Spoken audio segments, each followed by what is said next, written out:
Saudara, wabah penyakit mulut dan kuku yang menjangkiti hewan ternak terus bertambah. Kondisi ini berdampak pada menurunnya penjualan ternak sapi hingga berbagai komoditas yang berbahan baku daging sapi.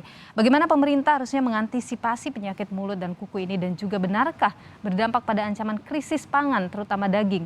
Pagi ini kita membahasnya saudara dengan sejumlah narasumber yang hadir secara daring di Sapa Indonesia akhir pekan. Sudah hadir ada Rohadi Tawaf, pengamat pertanian dan juga peternakan Unpad, dan sekaligus adalah Dewan Pakar DPP Perhimpunan Peternak Sapi dan Kerbau Indonesia. Dan juga ada anggota Komisi 4 DPR RI, Andi Akmal Pasludin. Selamat pagi Pak Rohadi, selamat pagi Pak Akmal. Selamat pagi, Pak. Sehat selalu Bapak-Bapak. Saya ingin ke Pak Rohadi dulu. Pak Rohadi, ini adalah penyakit yang paling ditakuti sebenarnya. Dan setelah 30 tahun masuk lagi ke Indonesia. Dampaknya seberapa besar sebenarnya Pak? Sebenarnya kalau kita lihat dampak dari penyakit ini tidak hanya menimpa peternak, tapi menimpa sistem perekonomian kita. Kenapa? Karena negara tetangga kita ada yang tidak atau bebas penyakit mulut dan kuku, sehingga mereka khawatir. Terutama misalnya Australia katakanlah sebagai salah satu sumber pariwisata Bali kita itu dari sana. Mereka akan mengurangi jumlahnya. Hotel akan berkurang tenaga kerja. Selain peternaknya sendiri, kita lihat bahwa efektifnya pembasmian ini dilakukan di beberapa negara dengan dilakukannya stamping out, karena sumber penyakitnya itu akan segera hilang. Namun di kita itu menjadi permasalahan utama karena stamping out ini tidak ada dana.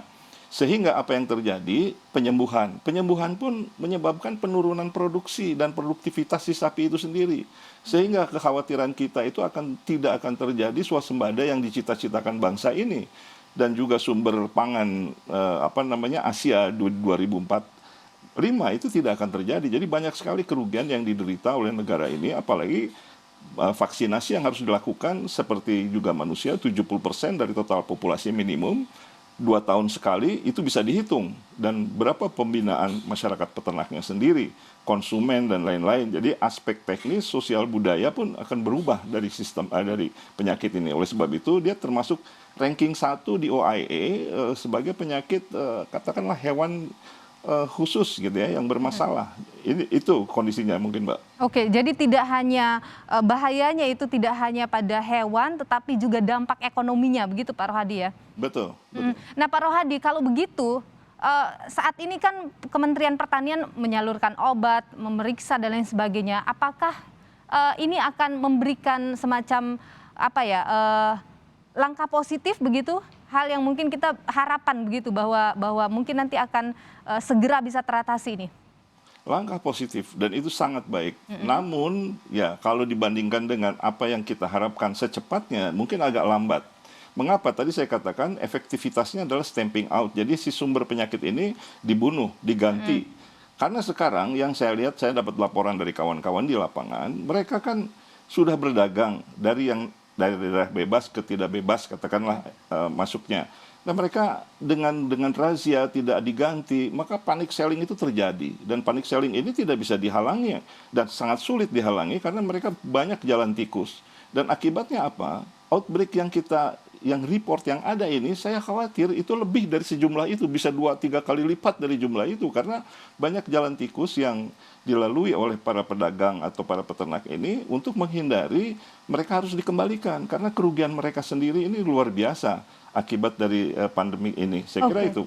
Catatan Anda Pak Rohadi, ada mungkin catatan Anda terkait dengan kerugian yang sampai dengan saat ini ada berapa banyak nilainya? Saat ini saya tidak mendapatkan data yang akurat tentang itu. Hanya analisis yang waktu kami menjadi saksi ahli di Mahkamah Konstitusi waktu itu, tim ahli dari Direktorat Jenderal, mantan Direktur Jenderal itu mengatakan minimum 15,5 triliun negara ini dirugikannya.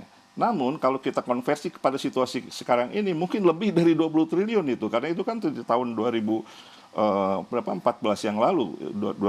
yang lalu kita hitung-hitung dengan kondisinya seperti itu. Oke, jadi sekitar lebih dari 20 triliun kalau kita melihat kondisi yang sekarang. Saya ke Pak Akmal dulu. Pak Akmal, dengan semua catatan yang muncul, apa komunikasi Anda dengan Kementerian Pertanian? Pertama bahwa hari ini ya kami di Komisi 4 akan melaksanakan rapat kerja dengan Menteri Pertanian khusus untuk masalah PMK ini. Tapi sebelumnya tentu kami sudah mendapatkan juga laporan informasi mengenai masalah penyakit mulut dan kuku ini. Tentu kita memang sangat prihatin dan menyayangkan ya Pak Rohadi ya, bahwa kita ini kan tahun 1990 sudah bebas PMK. Betul. Kenapa sekarang tiba-tiba muncul? Ini perlu kita tahu gitu ya. Apakah memang ini ada masalah hubungannya dengan virus dari luar ya, importasi daripada hewan impor ya, ataupun di dalam negeri ya. Ini perlu. Yang kedua, kita ingin mendapatkan dari data yang kami dapatkan ya, Pak Rohadi ya, bahwa yang kena sekarang kan 14.000 sapi ya, ternak sapi, tapi yang terdampak sekitar 14 juta. Betul. Yang terdampak ya. Dan kita melihat provinsi Aceh dan Jawa Timur ini yang paling terdampak. Nah, tentu kita ingin meminta bahwa Kementan ini punya langkah-langkah taktis dan cepat ya. Langkah pertama SOS ya, langkah yang paling cepat bagaimana bisa melakukan lockdown ya. Daerah-daerah dari kabupaten-kabupaten kecamatan yang terkena sehingga dia tidak keluar menyebar, karena kita tahu virus ini sangat cepat menyebar ya Pak Rohadi ya, sangat cepat menyebar dan sangat cepat. Dari sisi medis saya kira sangat medis hewan ya, kita sudah tidak beda pendapat bahwa ini sangat membahayakan daripada kesehatan hewan ruminansia ya, apakah sapi, kerbau, domba, babi maupun yang lainnya. Itu yang pertama. Yang kedua, kita ingin langkah cepatnya apa nih? Ya, selain lockdown tadi, kemudian pemberian vaksinasi ya. Kemudian ketiga, tentu kita ingin juga ke depannya bahwa ada langkah-langkah permanen. Kita sebenarnya sangat menyayangkan bahwa pada saat negara-negara di dunia ini sudah bebas, banyak yang sudah bebas penyakit mulut dan kuku, kenapa bangsa kita tiba-tiba dapat dampak lagi nih? Ya kan, ini menjadi pertanyaan besar kami Pak Rohadi Komisi 4. Walaupun memang Pak Menteri Pertanian sudah mendeklarasikan bahwa tanggal 9 kemarin bahwa ini adalah wabah, pandemi gitu ya, wabah. Nah, karena ini sudah menjadi wabah, tentu kita ingin seluruh kekuatan negara, seluruh kekuatan pemerintah dikerahkan untuk mencegah ya penyebaran dan bagaimana bisa menghilangkan daripada PMK penyakit mulut dan kuku di tanah negeri kita.